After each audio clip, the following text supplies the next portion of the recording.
of all, thank you very much and welcome for the Habibie Center's public lecture. My name is Marina. I am a researcher at the ASEAN Studies Program, the Habibie Center. And for today's discussion, I'll be moderating the discussion. So we already have our distinguished speaker, Dr. Pak Nung Wong, or we can call him Dr. Brian. Good afternoon, Dr. Brian. Welcome to our center, and thank you very much for giving a lecture today. So Dr. Brian will discuss why is the Taiwan Strait significant for Southeast Asia. As we know that Taiwan Strait has been a flashpoint in the global political chessboard due to the US-China rivalry. However, in the geographical context, the Taiwan Strait is located beyond ASEAN. So why should ASEAN be concerned about it? To answer that question, this lecture will cover 4 sections. First is Taiwan's claims in the South China Sea dispute. Second, potential armed conflict across the Taiwan Strait in recent years due to the US-China rivalry. Third, the Philippines' position in an armed conflict scenario across the Taiwan Strait. And last but not least, the significance of Taiwan Strait to ASEAN. And before we start the discussion, I would like to share briefly Dr. Brian's bio. He is currently serving as a senior lecturer in politics and international relations at the University of Bath, United Kingdom. In addition, he is also a founding editor-in-chief for the Bandung Journal of Global South. Prior to that, he had many teaching experiences at some universities in Hong Kong, such as City University of Hong Kong, Chinese University of Hong Kong, and Hong Kong Sheyan University. Dr. Brian holds his PhD in social and cultural anthropology from Oxford University. He received a master's degree from the same university as well, and the University of London. Moreover, he earned his bachelor from the City University of Hong Kong. So in this event, Dr. Brian will deliver his remark about half an hour, and after that, I'll open the floor for Q&A session. So everyone can provide any thoughts, comments, or question during the discussion session. So without further ado, I would like to invite Dr. Brian to deliver his remarks. The floor is yours. Okay, thank you very much, Marina, for the introduction. Marina, I think if to me to cover the entire slide, I need 45 minutes. Is it okay? Or I need to shorten to 30 minutes? I just want to get a... Yeah, that's okay. Okay, good. Good afternoon, ladies and gentlemen. Thank you so much for coming to this lecture. It's my privilege to meet you and to speak on this topic, why the Taiwan Strait is significant for Southeast Asia. So this is the abstract. I think Marina has done her excellent job in telling us what are the four key areas that I'm to cover. This is a long-time project I've been working on because I myself has been working on U.S.-China relations, and also I have been working on the Philippines. I have done field work in the Philippines. For example, last year in August, I was invited by the Philippine government to conduct field work in the northern Philippines, in the northern Philippine coast. So I have a kind of understanding what is going on there, and why then eventually they have decided to let the US to station additional military bases in northern Philippines. So that is my talk today. And so objective 1, I want to clarify what are the claims of the authority in Taipei regarding their position in South China Sea, and then to clarify what are the international discussion points so far about potential armed conflict across the Taiwan Strait, and also to clarify what is the Philippines thinking, what are their concerns, what is their position, and what will happen if there's an armed conflict, what will the Philippines do? Yep.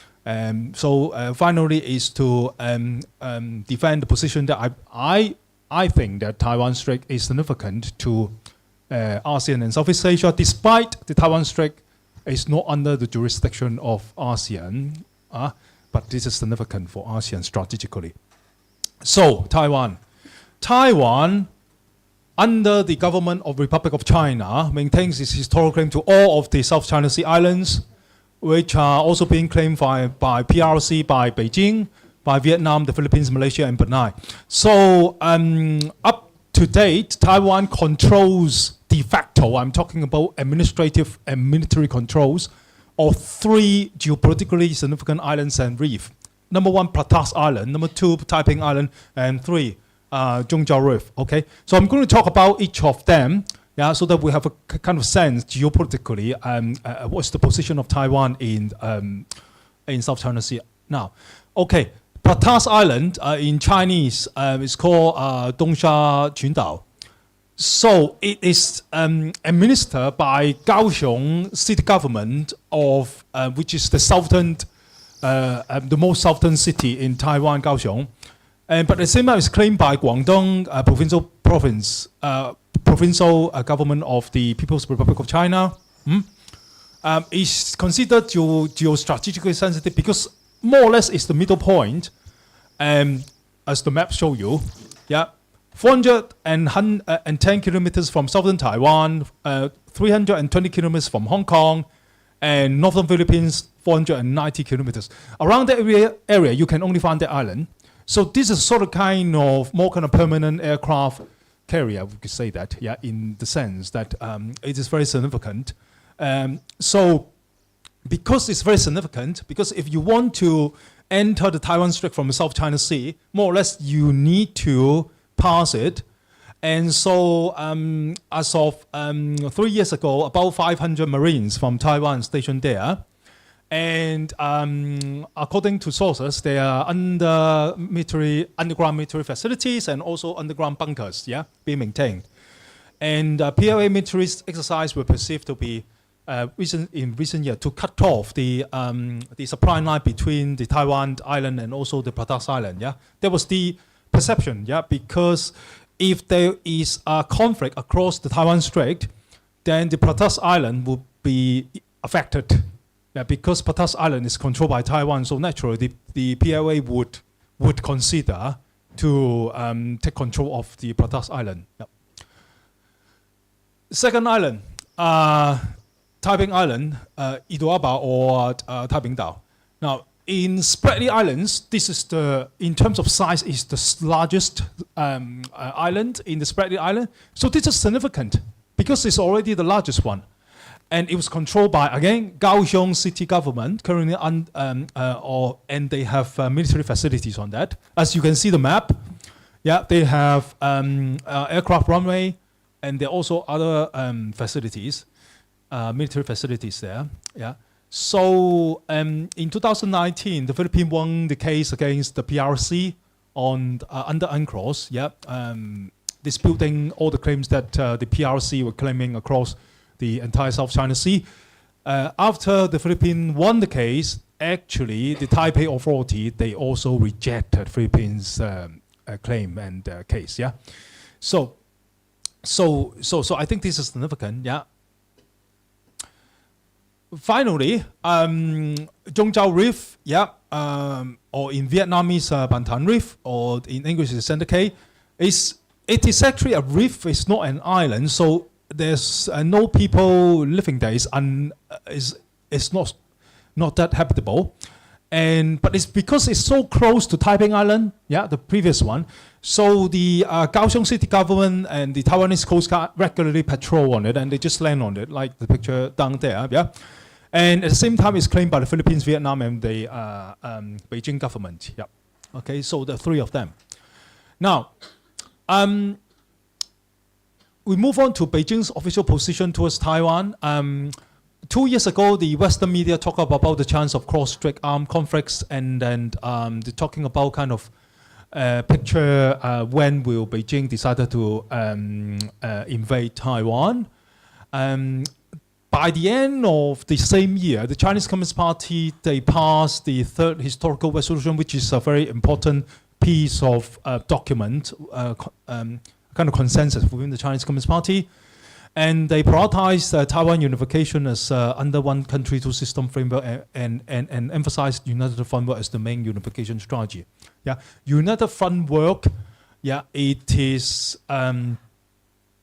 Of course, it is not an armed strategy, is a political strategy, and nonetheless, armed invasion was not preferred but not entirely abandoned. This is the official position of the Beijing. And we also need to understand Taiwan's techno-geopolitical significance. Yep. Now, the present government is under the Democratic Progressive Party by President Tsai Ing-wen, and inconsistent in the past elections, relationship with mainland China has been an important political issues for both Tsai Ing-wen government and the Kuomintang government, the opposition party, to debate about. And so cross-strait relations is an important political asset for both sides to lobby for more votes during election time. And economically, they both recognize China's markets important for their own economy, because a substantial percentage of Taiwan's economic growth and development will come from the trade with China, especially high-tech products. So 83% of Taiwan's export to China in 2020 of high-tech products actually exported to China, yeah? And semiconductors made in Taiwan constitute 78% of them was actually exported to China. So China depend on Taiwan's high-tech products. And Taiwan also satisfied 50% of global semiconductor demand in 2020. And Taiwan's flagship semiconductor manufacturer, TSMC, as an overwhelming 56% share of the global market and over 90% of advanced chip manufacturing, yeah? Okay, now in terms of techno-geopolitical alliance, TSMC, Samsung of South Korea, and Intel of the US, they signed an R&D agreement, a consortium with ASML, yeah, the lithographic equipment manufacturer based in the Netherlands, that they have a consortium, and they, TSMC, Samsung, and Intel, they have invest equally, not equally, but more or less equally, the percentage in ASML. So in other words, they are entitled to purchase and use the most advanced lithographic equipment manufactured by ASML. Lithographic equipment are essential semiconductor manufacturing machinery. You cannot produce semiconductor without lithographic equipment, okay? Yeah. So that was already the kind of agreement so far, running up to, I think so far more than 20 years already, yeah? So the US, at the same time, they rely on Taiwan's most advanced semiconductor and in the military also. And the US have been also have a lot of collaboration on semiconductor R&D with Taiwan. Yep. Okay. Next slide. Right. So that was the background of that. Yeah. So the US and Taiwan technologically they're working together in terms of manufacturing, also R&D. But Taiwan, in terms of export of all these high-tech products, depend on China. Yeah? So Taiwan, another importance of geopolitics has to do with these we call the island chains. Yeah. So it's to do with the whole idea of geopolitical containment. Geopolitical containment means that in general terms, make use of existing geographical features as durable physical constraints to either to deter or to keep your enemies and rival at bay so that you can preemptively prevent them to come to you. Yeah. In the early phase, yeah. So the island chain is a natural, yeah, it's a natural barrier for the U.S. to keep Russia and China at bay on the Pacific Rim, yeah, and on the European rim, on the Atlantic rim, of course, is the European continent, yeah. So the first island chain is on the left-hand side, the U.S. version is the green line, Yeah, starting from Japan, South Korea, which the US have military bases, and down to Taiwan, then the Philippines, yeah, and down to South China Sea, okay? And the second island chain start from Japan again and through Guam, which is you have the US military bases, and down to Palau, and then to somewhere down to Papua or Papua New Guinea, okay? Yeah, and the Chinese version, you could see the same. So we can concern that both the US and Chinese perceive the containment, the geopolitical containment is part of their strategic consideration. So I think it is also a consensus that under the Biden administration, this concept of dual containment is becoming a key policy. It is to adopt integrated deterrence. Okay, to deter, as I said, containment is to deter your enemy to come to you as early as possible, so that they will not come to you directly. Yeah. So containment is to use countries in the middle between you and your enemy. Okay, in that case, Japan, South Korea, Taiwan, Philippines. As the concept we call pivot, P-I-V-O-T. Pivot is where you can easily turn your position. Yeah, pivot. It's a pivot state. Pivot states are the, you can station your military there so that you can deter your enemy early on. Yeah, because they're being deterred already from this pivot state instead of you deter them from your own mainland. Yeah, so you can buy your time, buy a lot of your time from doing this containment. And as I said, yeah, because under the Biden administration, the Ukraine war, we have this dual containment. On one hand, the US had to deter Russia through Europe, NATO, and on the other hand, the US has to deter and to contain US and China from the Northeast Asia down to East Asia and down to Southeast Asia. Yeah, so that is the consensus so far, and so. To the U.S., the situation is because Taiwan is an integral part of the first island chain, as I have shown you. Sorry. Yep. Okay, I'm here. Yep. So Taiwan, you see, is actually an integral part of the first island chain. Yeah, it's clear, and therefore the situation across the Taiwan Strait has been in discussion, and I come to conclusion that today is the inter-strait divided rule is actually at the best interest of the US so far, because if they do not keep this divided rule between Beijing and Taipei, then the first island chain will break.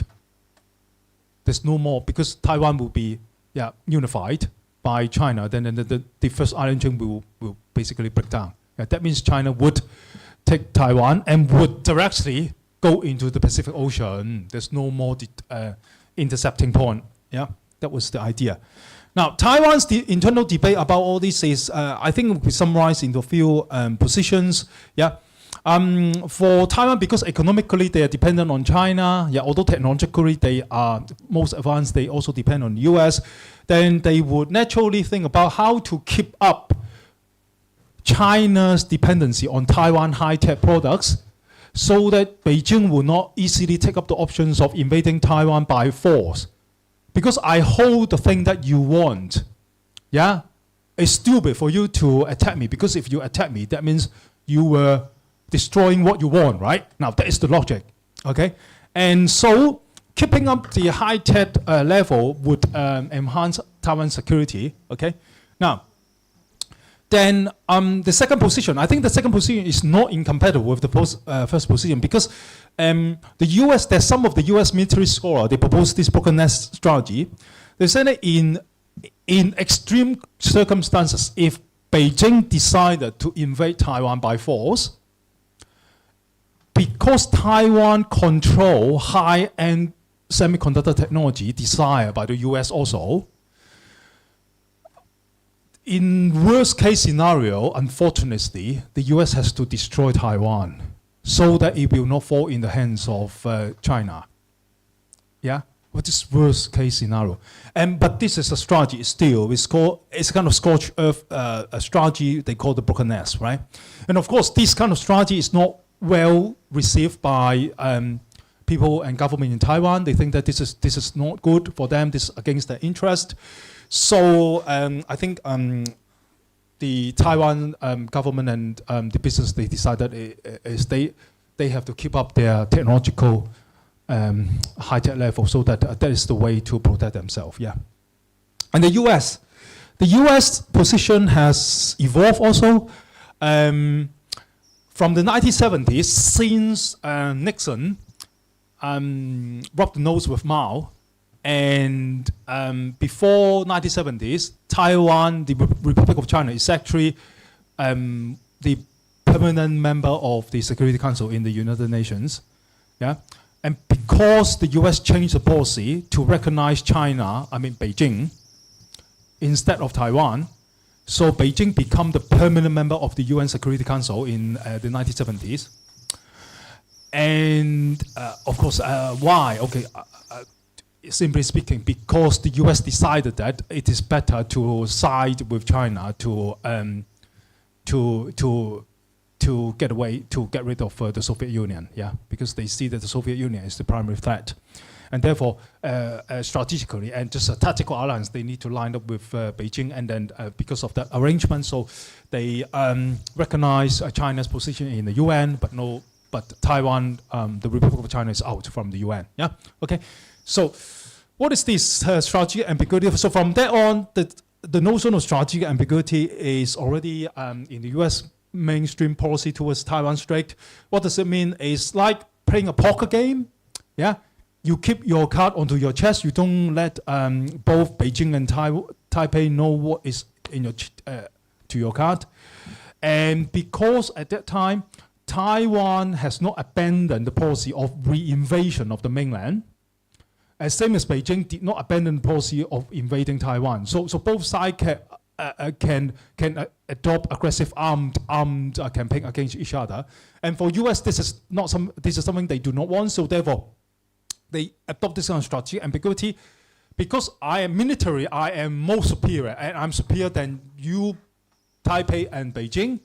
So I just keep my card. I did not say what I'm going to do, but you will understand by yourself. That number one, if you either side launch your military campaign against each other, you have a hard time among yourself. And because I'm much more superior than you, so I will be able to suppress you. Yeah. Okay. In what way I'm going to suppress you? I'm not going to tell you. Yeah. But you are able to imagine. Yeah. So this is called strategic ambiguity. I'm not going to tell you clearly what I'm going to do, but you will know that you will not do it anyway. Yeah. This is called strategic ambiguity. And then we have strategic entrenchment. This is very minor and non-mainstream policy position in the U.S. government. Is saying that unification of Taiwan is inevitable, and is Taiwan so far away from the U.S. So let's give up Taiwan. Yeah. Anyway, China and Taiwan will be unified one day. Yeah. But this is not the mainstream. Okay. And the third one is gaining more traction in recent years. Is we call the strategic clarity. That means the U.S. has to make it very clear to Beijing that if Taiwan is being attacked by Beijing, the U.S. will defend definitely. This is called strategic clarity. So the cards, in the poker game, the cards you put it on your chest is no longer put it on your chest. You just show your card. If you attack, I will defend. Right? Yeah. Now that is what they call the strategic clarity. Now that is the debate. Now this is under pressure to change because recently, U.S. scholars and military analysts increasingly consented that in case if there's an armed conflict between Beijing and Taipei, the U.S. military supremacy is no longer guaranteed. Because the People's Liberation Army military capability is catching up with the US military capability, the gap has been closed. And because the gap has been closed, the strategic distance has been closed, and the US is no longer guaranteed supremacy. So they cannot suppress anymore.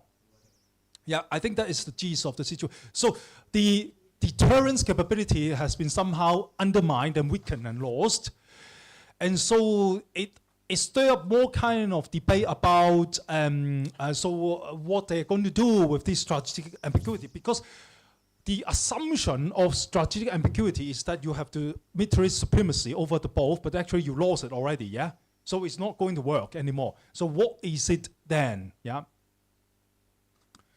Okay, and there's some position, for example, the US need to ask the Asian ally to co-defend Taiwan.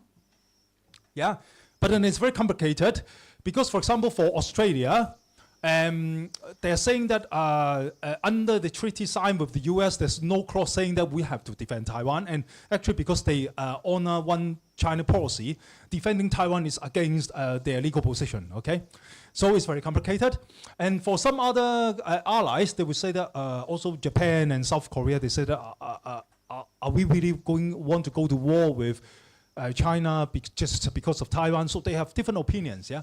And so at the end, what is being told now from the Biden administration is if there's an armed attack by Beijing to Taiwan, the US is threatened to complete decoupling with China, yeah? And so we have this now, the new strategic clarity school, and more or less under this kind of NATO and AUKUS and this kind of alliance system that the US has with South Korea, Japan, and South China Sea. And then so the US make it clear to Beijing and Taipei and the world that neither unification by force nor Taiwan independence would be a good idea. Yeah, I think the US make it clear that it is not encouraging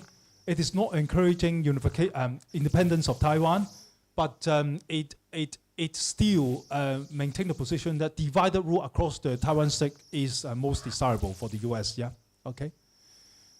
Okay, so this is the new strategic clarity approach. Yeah. Is basically to saying that invasion of Taiwan is not allowed, and if you're doing so, there will be complete decoupling in the economic and diplomatic aspect, and to continue to try to maintain the U.S. military supremacy, and then but at the same time not to encourage independence of Taiwan. Yeah. Okay. Now the Philippines. The Philippines position, we also need to look at that. 2013, supported by the US and other countries, the Philippine government launched this court case in the UNCLOS. And in 2014, the Philippines started to consider signing a new agreement called the Enhanced Defense Cooperation Agreement with the US to invite the US military back to the Philippines. And it was judged to be constitutional, legal, by the Philippine court in 2016. And 2016, Philippines won the case, and China, Beijing rejected the ruling. And then we have a change of government by Duterte in 2016. And because he do not want to worsen the relationship with Beijing further, so it was sort of kind of rebalanced a bit. And then somehow the relationship between Philippines and China was not that was a bit kind of mitigated, yeah. And I think what has been this discussion for among the Philippine academics is they see, starting from 2010s, the Philippines adopt a hedging strategy to hedge US and China so that they can benefit economically from China, and also use the US military capability to defend the Philippines. Yeah, I think that is more or less in general in Asia, many countries are doing that. Yeah, hedging. But then because of the decoupling between the US and China starting from the trade war in 2018, there are increasing pressures on these Asian allies to take side with either China or the US. Then there is stirred up a lot of discussion and also divisive debate within the Philippines and also the Asian allies how to deal with that problem. Yeah, because they are under the pressure. But at the same time, they also see the US-China geopolitical competition. It looks like the US is also on the downside. They see the U.S. security capability was undermined by the 2021 Afghanistan withdrawal. And they also question in the Philippines. They also question if there's a war, indeed, in the Taiwan Strait. Is the U.S. really able to intervene? Would they really send troops to defend Taiwan? Yeah, all this question has been on the table. And then so at the end, the Philippines decided that anyway, because there are 200,000 Filipino overseas workers in Taiwan, and if Taiwan have an armed conflict with Beijing, then there will be a lot of refugees coming from Taiwan to northern Philippines, because the Philippines is actually neighboring Taiwan. And also, most importantly, because Philippines is a dispute and is in a South China Sea island dispute, and if Beijing and Taiwan has an armed conflict, what will happen to all these disputed islands in South China Sea? Yeah, would the armed conflict in Taiwan Strait spill over? Yeah, as I said, they're already island controlled by Taipei desire, by Beijing, like the Pratas Island and also the Taiping Island, right? And so all this adding together, the Philippine academics, they concluded that anyway, Philippines cannot stay away if there is an armed conflict across the Taiwan Strait. And because it cannot stay away, so it has to devise measures to try to preempt this scenario to happen. Yeah, okay. So I did field work in last year in northern Philippines. Yeah, northern part of Luzon. Now the geopolitical situation there is, you see this map. Yeah, this map is the Luzon Strait, and you see there are many islands. Yeah, these many tiny islands. Okay, now these islands are controlled by the Philippines. And so, in the past 20 years or so, China also invests in this area. They want to invest in these islands, but they had be either resisted or rejected by the Catholic Church or local community, and or basically eventually even the proposal get pushed through by the local government. The Ministry of Defense rejected it. Yeah, and then so it's but it is obviously that Luzon Strait sensitively connect with Taiwan Strait. Yeah, this Luzon Strait, yeah, as we can see, is connected with the Taiwan Strait and also the South China Sea. Yeah, okay.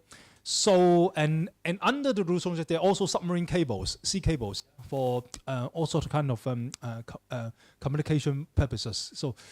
And I was able to gather that in recent years, local people, they find People's Liberation Army ID card in some lost in one lost wallet, and they find it out. They have to report it to the military intelligence. Yeah, so they were asking what these people are doing there. Is it they were suspecting these are scouts? Yeah, these are military intelligence from the PLA. Yeah, and so in 2022, in April, the first U.S. military exercise historically take place in northern coast of the Philippines. There are difficult discussions in the local level.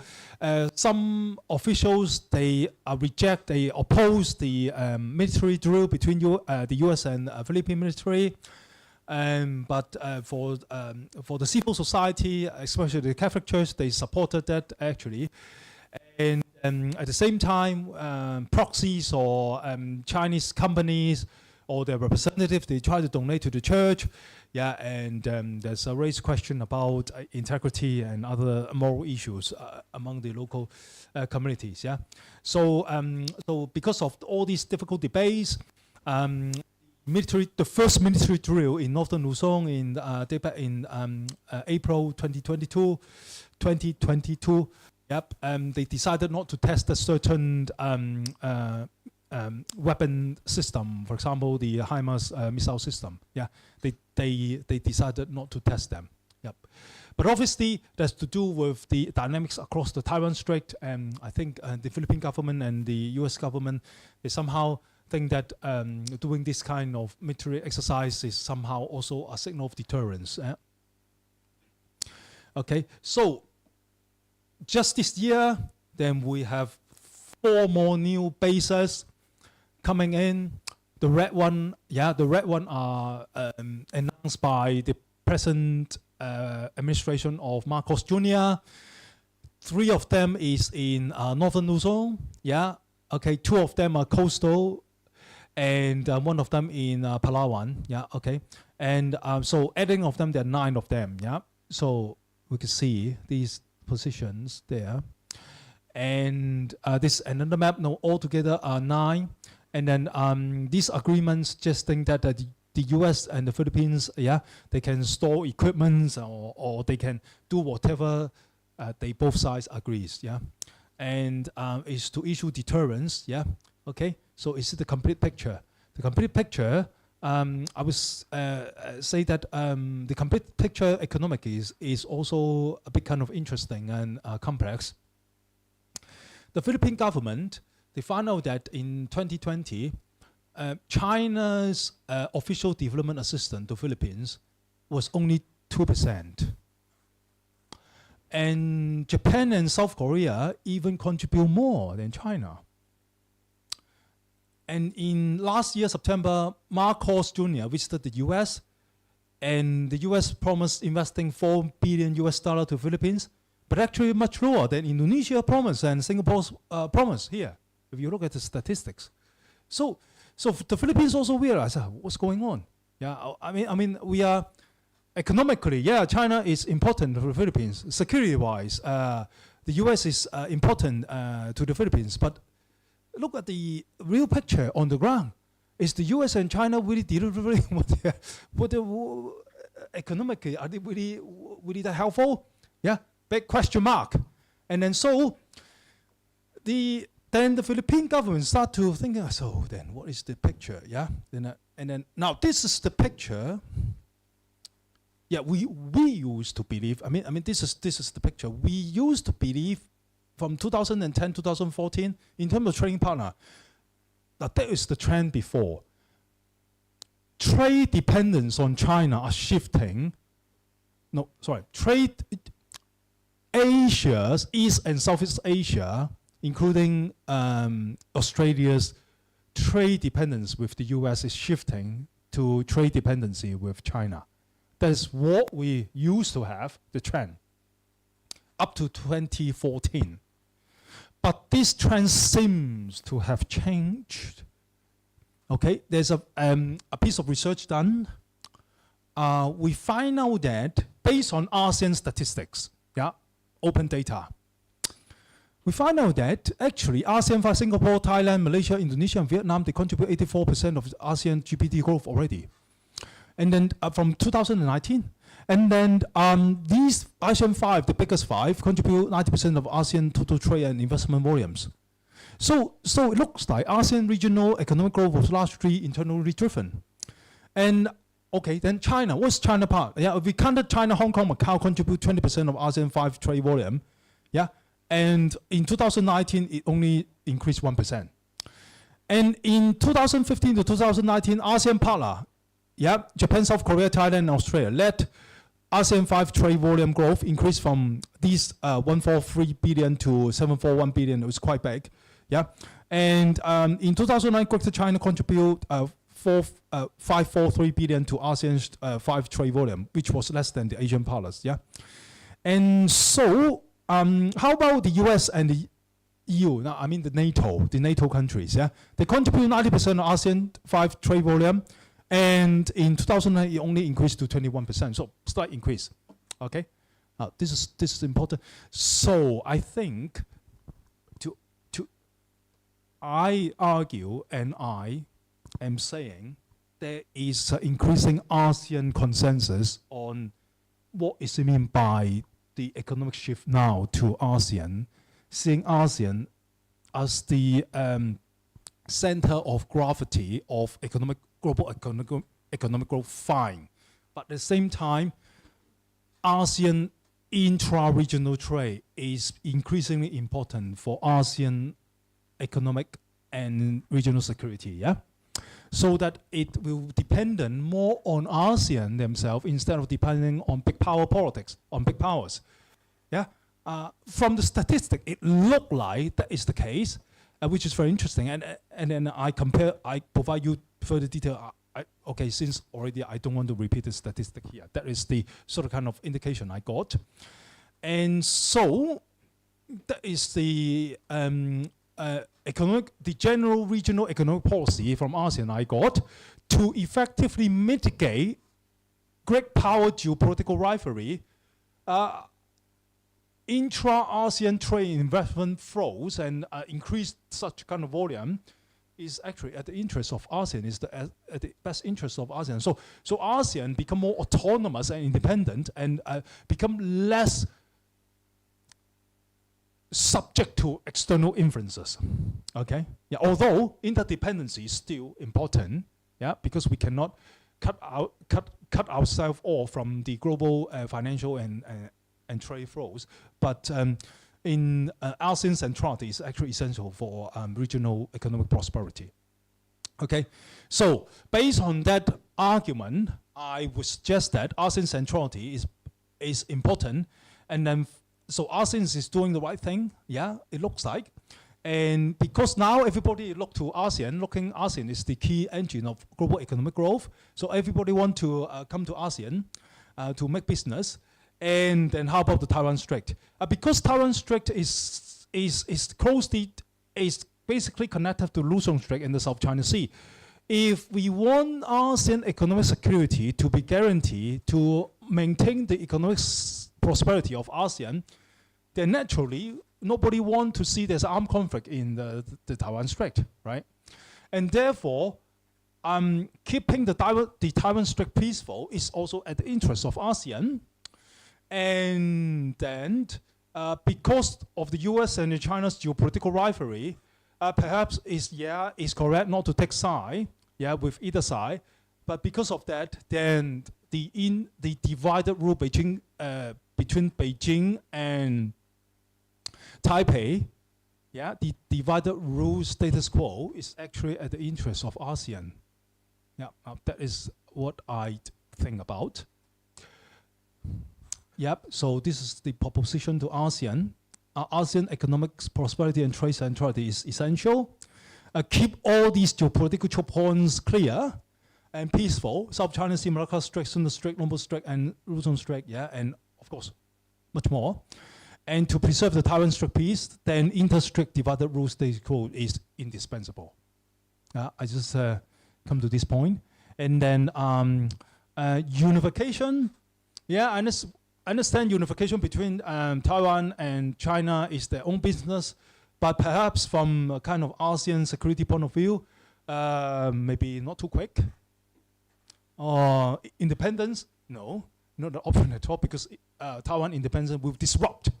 It will attract and stir, and Beijing to take aggressive actions against Taiwan. This is also not at the interest of ASEAN. So this looks like apparently, then what I'm proposing would somehow in line with the geopolitical containment of the first island chain of the U.S. But I think the agenda and the motivation and the goal is a bit kind of different from the U.S. Okay, that is what I would put it here. Okay, so that's the end of my presentation. Thank you so much. Thank you very much, Dr. Brian, for comprehensive and insightful presentations. I would just like to add another significance of the Taiwan Strait for ASEAN. As we know that some ASEAN countries have a large number of migrant workers in Taiwan, like Indonesia, Malaysia, Philippines, and Thailand. So I think the peace and stability in the Taiwan Strait and in Taiwan would also crucial for human security. Right. Before I open the floor for the Q&A session from the audience, I'd like to ask a question as I am interested in the U.S. strategic clarity in your presentation. There is a debate about whether the U.S. should apply strategic ambiguity or strategic clarity toward Taiwan. Recently, I also wrote a research paper about the U.S.-China-Taiwan relationship. And after analyzing Chinese maneuver in the Taiwan Strait, especially in terms of military activities, I found that there is a pattern. The pattern is that the closer Taiwan is to the U.S., the more China will respond negatively, because China sees U.S. support for Taiwan interferes their internal affairs.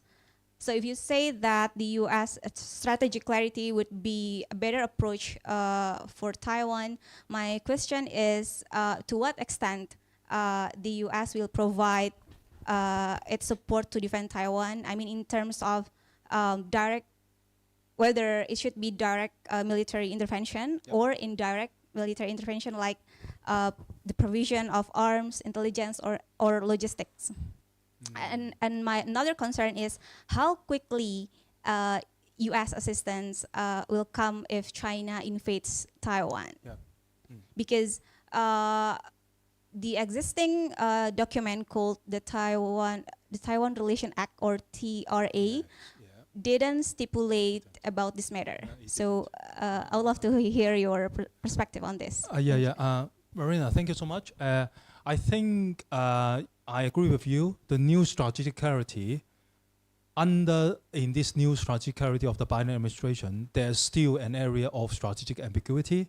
Yeah, for example, they did not specify in the new Taiwan Relation Act. But what I am arguing for the new strategic clarity is that the old strategic clarity school is arguing that if Beijing attacked Taiwan, the U.S. would definitely defend. Yeah, but this is becoming an untenable position. Because number one, because the closing gap between U.S. and China military capability, the U.S. is not able to guarantee it will win. Yeah, and number two, if you are taking an old strategic clarity position, you actually indirectly encourage independence of Taiwan, because they would take this as a leverage, yeah, against Beijing and saying that I can go for independence because the U.S. is back me up, right? Because you're not dare enough to attack me. Okay. Now, I think Biden administration recognized this issue. So it's just we come with this new strategic clarity. I still remember in the TV interview he said, whether Taiwan people want to get independence or not is their own decision, and they have to bear the the consequence. Yeah. So what is the consequences? Then you got this U.S. military scholar coming to say that, broken nest strategy, scorched earth strategy, saying that if you want to do that, okay, then you try. Then perhaps in extreme scenario, we have to bomb you all out, yeah? Yeah, because we cannot allow you to we cannot let Beijing to take control all these high-end technologies that you are controlling now, yeah? So yeah, you think about that. Yeah. So I think it's still kind of playing poker game in a way. Still, there's a poker game going on, keeping the chance. You think about that.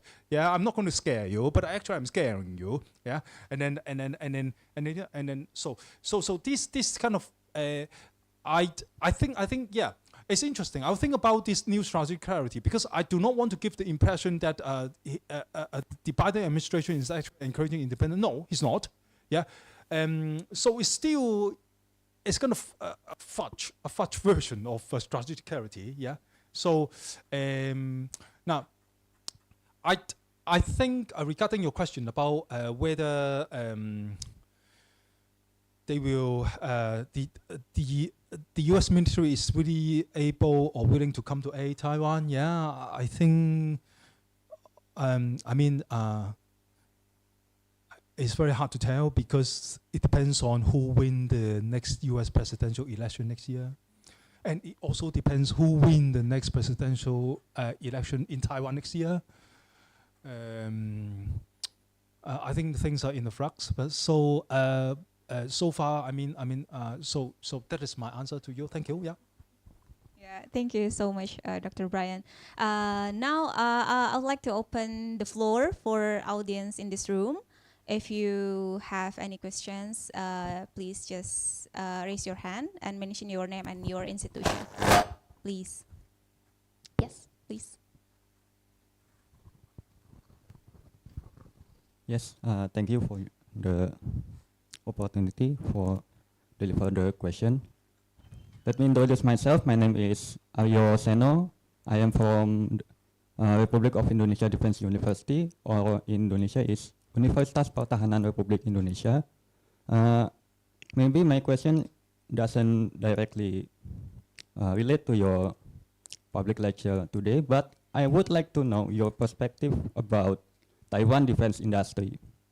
Because after you taught us about the Taiwan advanced semiconductor industry, I would like to know about the downstreaming, about maybe the impact of the semiconductor industry to develop Taiwan aircraft industry maybe, or to develop Taiwan guided missile industry, or about the other defense equipment industry.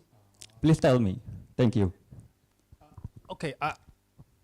I'm not sure if I get your question. You're asking Taiwan's defense industry. How does what impact the Taiwan's defense industry? Yes, impact to facing Taiwan's geopolitical threat. Okay. Of course, the Taiwan, of course, needs some defense equipment. So how impact the semiconductor industry to develop Taiwan defense industry? I see. Yes. You're asking Taiwan semiconductor industry's relationship with Taiwan's defense industry. Yes. Of course. Okay. Yes. Okay. Very interesting. I think. Okay. So I think your question is significant. You're asking Kuomintang. Okay, we have Tsai Ing-wen government, but actually the whole military industrial complex. Okay, you're Yes. asking military industrial complex. Yes. It's actually from the Kuomintang, established by Kuomintang, and so I would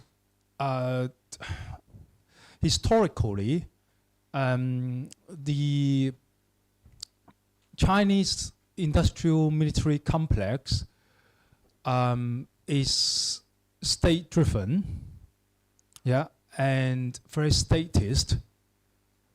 Kuomintang's approach to military industrial complex is no different from Chinese Communist parties. Okay, I want to emphasize that. And so all these, for example, these TSMC, semiconductor industry, are state sponsor also. Yeah, these are not private companies. Yeah, okay, yeah. We are dealing with these TSMC and all these companies. They are heavily driven by the state, same as across the strait in the mainland China, right? So it's interesting. I think I've tell you this political economic structure.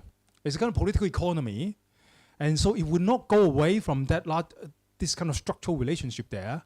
And so, if, for example, I don't know, maybe you're thinking about Indonesian military want to purchase military component or equipment or advanced semiconductor from Taiwan, for example, then I would say that you actually, when you are dealing with that's actually all these even civilian use, so-called civilian use semiconductors, they are all dual use.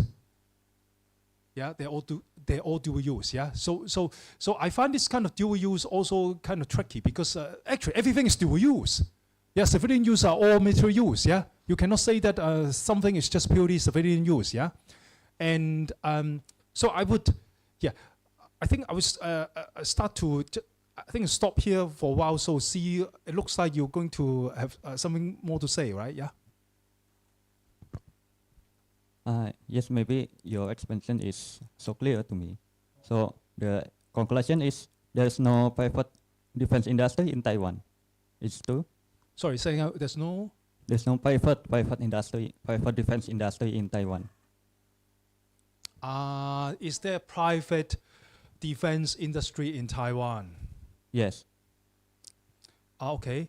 If they are telling you so, I will ask them. I will ask, in what meaning are you saying private? Yeah. Yeah. Yes, I would say. I would argue that. No.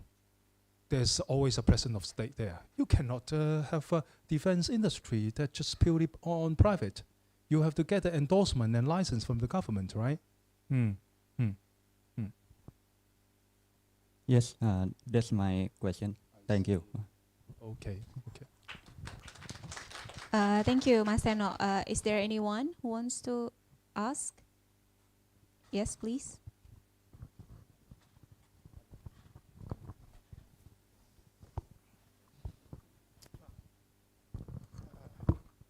Okay, good afternoon to Mr. And the Habibie Center.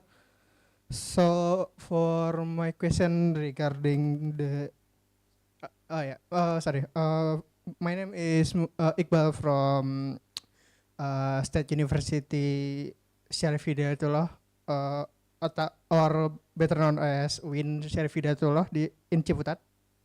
So my question for this discussion or lecture is about the Taiwan techno-geopolitics position, which a few times ago was explained. So I believe a few weeks ago, I believe Huawei announced that they have a new phone with 7 nanometer chip, which means that even if ASML doesn't have any more permission to sell semiconductor machinery to the People's Republic of China, but the company that manufacture the 7 nanometer chip for Huawei, which I believe is SMIC, could make the 7 nanometer chip. So with that in mind, my question is what kind of domestic policy that Taiwan prepare to ensure that their technology advantage in regards to the Taiwan Strait issue could ensure their technology advantage in semiconductor area, especially with the advancement of PRC semiconductors manufacturer, even though they face the trade war with the US. And if so, is there any pressure for Taiwan to also share their technological advancement with Southeast Asian nation, especially with via new southbound policy, which were introduced by President Tsai Ing-wen back in 2016 to ensure diversion of trade, because a few back in the presentation, I also see the statement that Taiwan also still depend their trade in terms of technological parts, especially to the PRC. That is my question. Thank you. Okay, thank you very much. You're asking very informed question. I can see you have done research. Question regarding, yes, Huawei get these 7 nanometer chips from SMIC by putting two layers of 14 nanometer, they merge it together to achieve the performance of 7 nanometer chips. So in other words, it's still a 14 nanometer chips, but they press them together to achieve the 7 nanometer chips performance. Okay, in other words, the technology there is still a distance behind. Yeah, but your question is important. Then how Taiwan safeguard its own advantage, right? Yep. Okay, the keyword is securitization. Yes. The whole industry is being securitized. You have to be under heavy monitor of the National Security Bureau. If you're the engineer or you are even a student, you're doing that, you have to go through security clearance. And if you want to travel to China for business or tourism or conference, you better to report to the government first. And who are you going to meet? Yeah, it's also you need to be questioned. Yeah, this is to avoid economic espionage. Yeah, there's a lot going on, and then they definitely want to prevent it. And therefore, the kind of first island chain is also, you see all these dynamics going on, this kind of counterintelligence, counter-espionage going on, yeah, in the university, in the companies, in the laboratories, yeah, okay? So my question to you, securitization, keyword. Yeah? The second question you asked, sorry, I forget. Can you? Sorry. It's about if Taiwan has a plan to diversify their Diversify. trade. Yeah, that's right. Yeah. They have this Go Southern policy, right? Okay. My reading is this. They definitely want to invest in Southeast Asia to diversify, to reduce dependency on China. Yeah.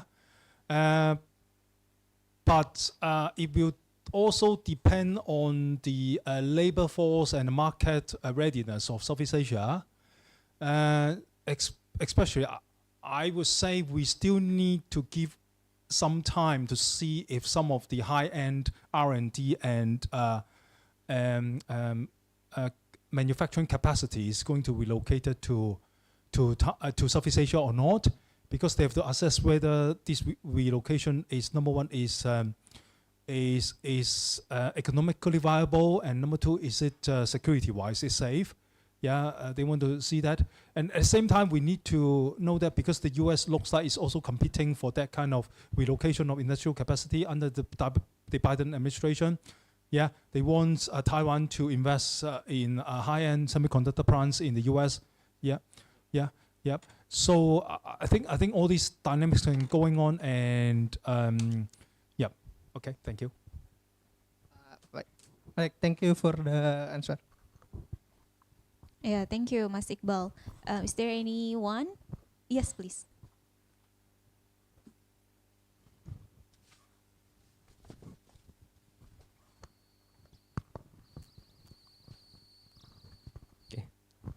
Assalamualaikum warahmatullahi wabarakatuh.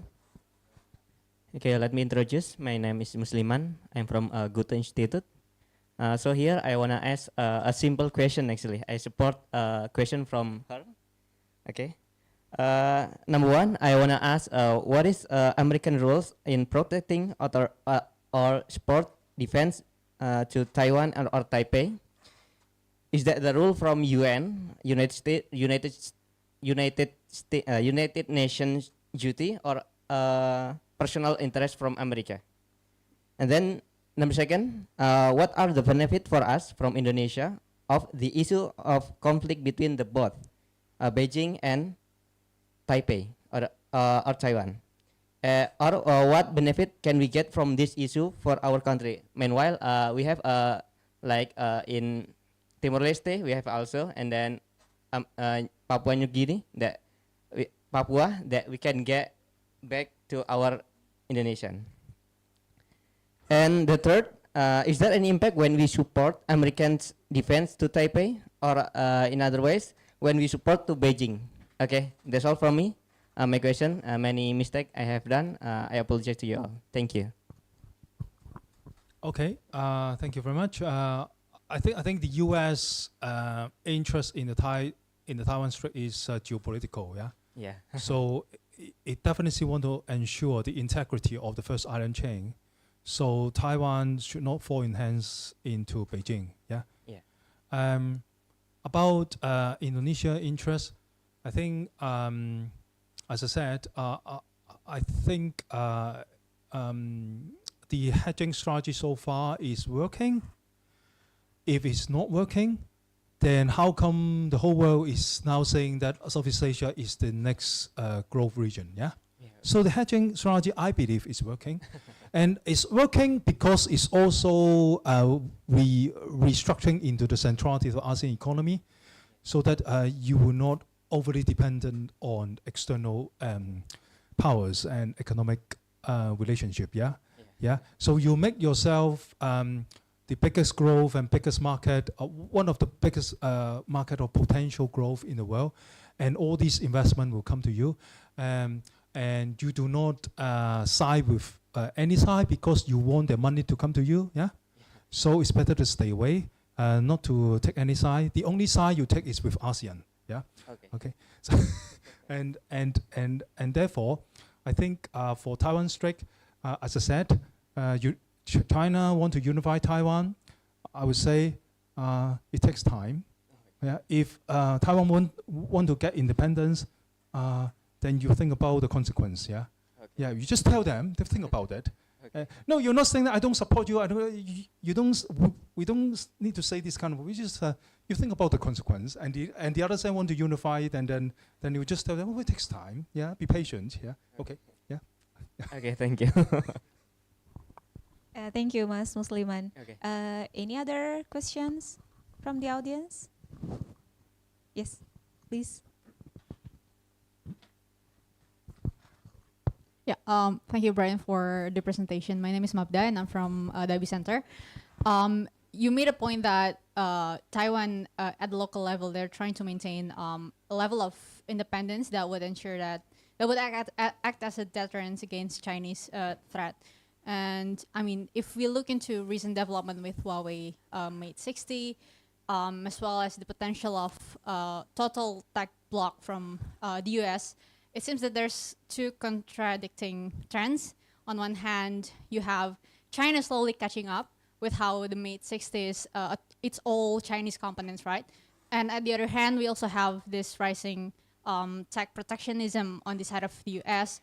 But if you look at media reports, especially after the release of the Mate 60, it seems that the Chinese public has quite a lot of interest in investing or buying their own tech product. So I was just wondering, maybe linking back to the previous questions, if there's any way that you could probably, I wouldn't say estimate, but consider to what extent has China succeeded in catching up to Taiwan's sort of tech supremacy, and at the same time, do you think that Taiwan has the capacity to sort of develop even further to sort of broaden or expand the gap between them and China? Thank you. Okay. Thank you very much. Yeah.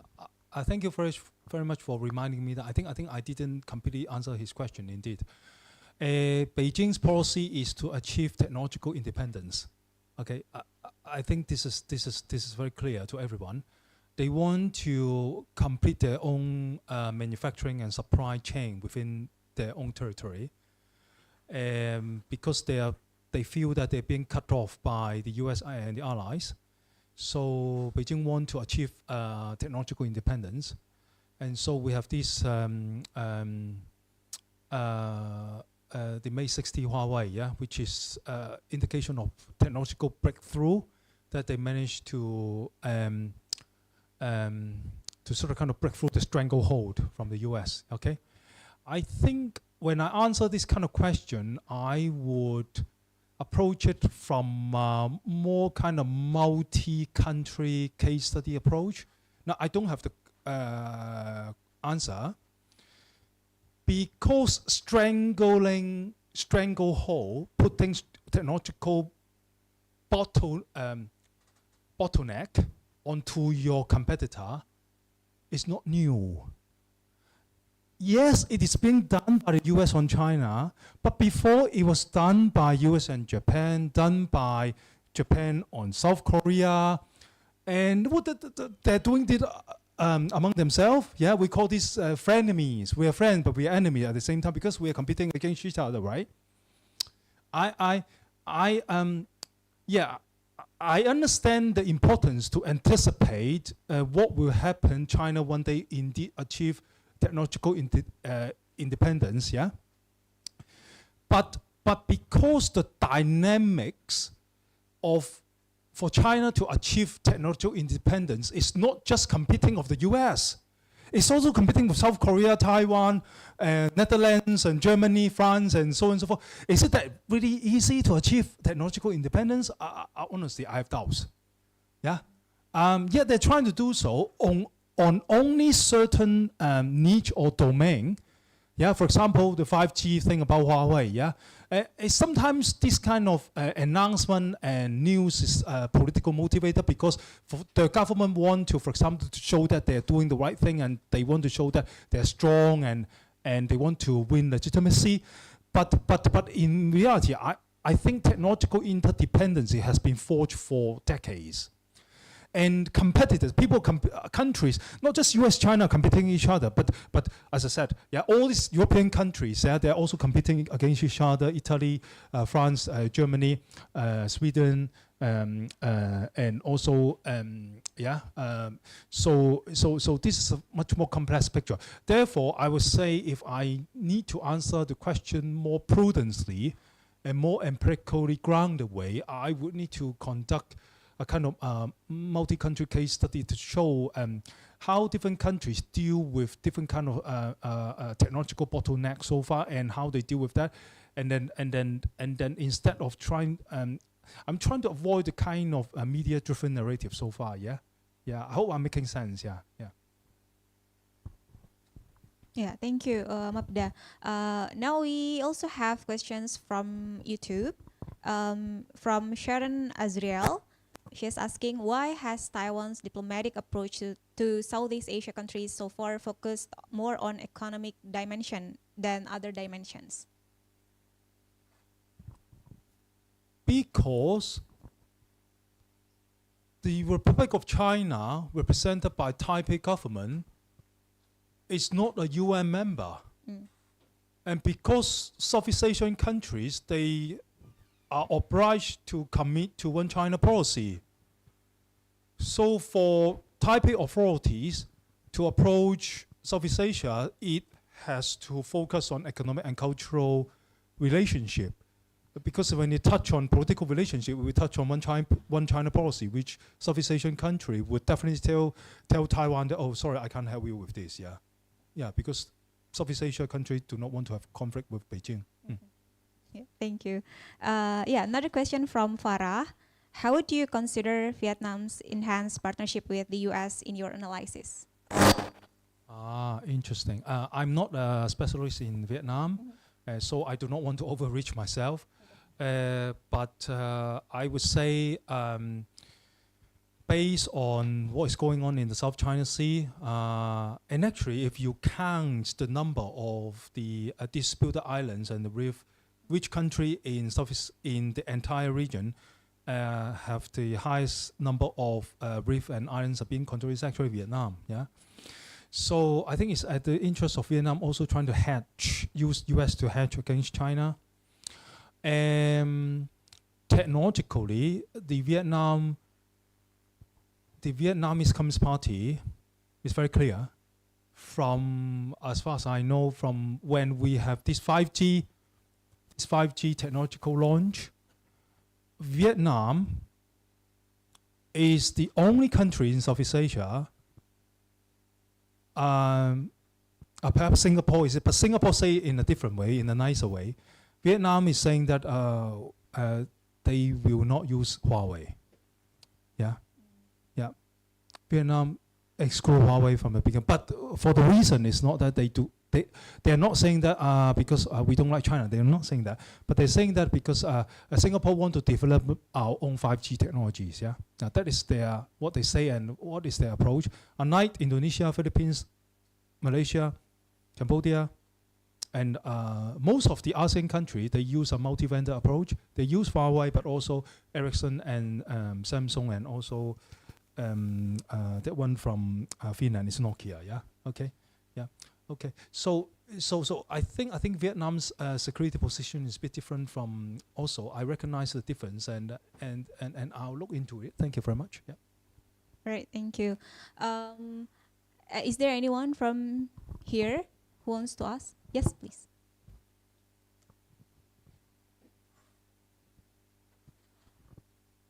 Okay, thank you. Thank you, Dr. Wong. My name is Sahala. I'm from Surabaya. Yeah, in recent meetings of ASEAN official and also ministerial meetings, they just make a consensus on the position toward the Southeast Asia on Taiwan's issue, or maybe as part of the islands on issue amidst the U.S. and China tension. Yeah, among other things, that they mentioned that, yeah, the hedging strategy is among the option they took together as a stance. They do not take side to anybody between the conflicting actors. But however, on the paper they say so. However, on the other side, some of the countries Southeast Asia, they siding with AUKUS, and some southern part of Southeast Asia, they are close to the Chinese region. And you mentioned earlier in the Philippines also, they close to the U.S. as they develop the U.S. base. My question is, in your opinion, to what extent the stance of these ASEAN countries, like hedging is like, yeah, in my opinion, as far as I'm concerned, is hedging is about not taking side to either side of the conflicting figures. In your opinion, to what extent this stance will effectively support and have an impact toward the Taiwan situation? And is there any possibility in terms of the political situation in each countries of Southeast Asia that can change the stance of Southeast Asia region itself? Thank you. Okay. Interesting. You asked a question about hedging. I think this hedging strategy is quite unique to Southeast Asia. In international relations theory, we, especially in Western international relations theory, we have bandwagoning, we have passing the buck, we have all this, but we rarely have hedging. Hedging is quite a unique Southeast Asian strategic culture. Yeah. So my reading of hedging is that you can only effective hedge great powers if you have the capability to sustain your own economy. If your economy is at the mercy of the great power, you're not going to able to hedge that much because you're at the mercy of them. But if you have capability to stand on your own feet economically, to the extent that they have to deal with you and trade with you and to make money with you because they cannot make money but just by themselves, then you are in the position of hedging, potentially for your own benefit. Yeah? So I think economically, that's the basic. Economic security is the basic of hedging effectively. The next level is technological security and military security. If Southeast Asia one day achieve certain technological security, have a solid position in the international hierarchy of the technological supply chain, that is the next step of more effective hedging. Militarily, if Southeast Asia one day, well, this, for example, have the not supremacy, but level military capability, or even has its own army. I mean, ASEAN. Then have the autonomy to mobilize militarily. Then it's another higher level of hedging. Yeah, I think it's interesting. I haven't thought about that, but because of this question, I start to think about this kind of different level of hedging. But the base is still economic security. Yeah. Your second question is about Taiwan. I think Taiwan is also hedging, actually. Taiwan is a small country. It's also hedging between US and China. Economically, it depends on China to consume high-end technological products, but security-wise, it need U.S. Military guarantee and technological R&D cooperation, yeah, lining up with South Korea and the Netherlands, for example. So Taiwan is also hedging. And so I think in terms of strategic interest and consistent, in some ways Southeast Asia is not that different from Taiwan. Yeah, so maybe if talking about hedging more effectively, and then I think there's overlapping interest there actually.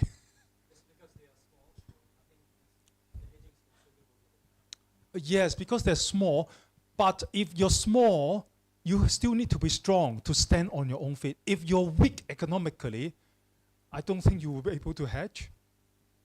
Yeah, so hedging, there's still some presuppositions to be there. That's why the ASEAN economic centrality is so important. If you really want to hedge effectively, yeah. Yeah. Mm.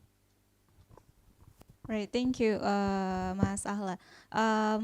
I think I have one more last question. Because next year Taiwan will hold a presidential election. So how do you foresee the president candidates? I think so far they have 5 candidates, four or five, if I'm not mistaken, to related to how Taiwan will engage with the US and China in the future. Very interesting. I haven't followed as close as you. Yeah. So you know that there are 5 candidates. Perhaps I can say something about the current administration of DTP. Yeah. It looks like the DTP is doing okay. It looks like at least there's no major unfortunate incident so far, and the KMT, of course, they want to come back to power, but internally, the problems and also in terms of their main agenda regarding relationship with China, in this time especially about these geopolitical circumstances, saying something that we want to go back to the 92 consensus, or to normalize relationship with China is a bit kind of, to me, being kind of difficult. Yeah, yeah. Because now the situation is people in Taiwan realize that technological security is essential for their national survival, and so certain decoupling with China is actually essential. Yeah. So that China will continue to buy the most high-tech products from them, but technologically we cannot let them to get our technologies, right? So economic interdependency fine, but technologically not too so much interdependence, yeah. And I think so far it looks like the DDP administration has been handling it quite well. Now I'm not pro DDP, yeah. But it looks like, because Taiwanese people are also following all this and they see themselves as a small power, yeah, they will also factor this in, yeah. So yeah, that's my comment so far. Yeah. Thank you. Yeah. All right, thank you, Dr. Brian. Yeah. One last question from the audience, please.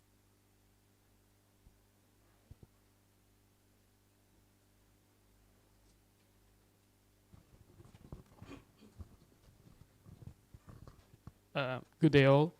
Thank you for this opportunity. Hi sir. I would like to ask about the relation between Indonesia, ASEAN and Taiwan, United States and China. So continuing about Ms. Sari statement that we have Indonesia has a lot of workers, migrant workers and students in Taiwan, China and the United States of America. So I would like to ask, so what are the best steps Indonesia and ASEAN can take to reduce the tension and prevent the conflict between every country that has a conflict with the China, US and Taiwan, and prevent the conflict from continuing without reducing the sense of trust in Indonesia's or ASEAN trade between China and United States of America? Thank you. So I would like to hear from you, sir. Thank you. Yes, yes. I think Indonesia's relationship with Taiwan is also indeed interconnected with Indonesian relationship with China and the US. And because the US is also a key economic partner of Indonesia, same as in China, so it would naturally be at the interest of Indonesia not to take strategic clarity in the Taiwan Strait issue, yeah, for sure. So, for example, I think Indonesia has been so far handling this situation along that line. For example, in the recent BRICS summit, it withdrew the application at the last moment, yeah. And I think, from my own point of view, although I have no idea what is the real reason, yeah. But because I think if you look at who are the other 6 countries joined the BRICS now, is 3 of them is actually OPEC states like UAE, Saudi Arabia, and also Iran. Yeah, and it raised my own suspicion only that because BRICS, I mean inside BRICS, I mean China and Russia is there. Are they thinking about forging a new oil geopolitical bloc? Questions.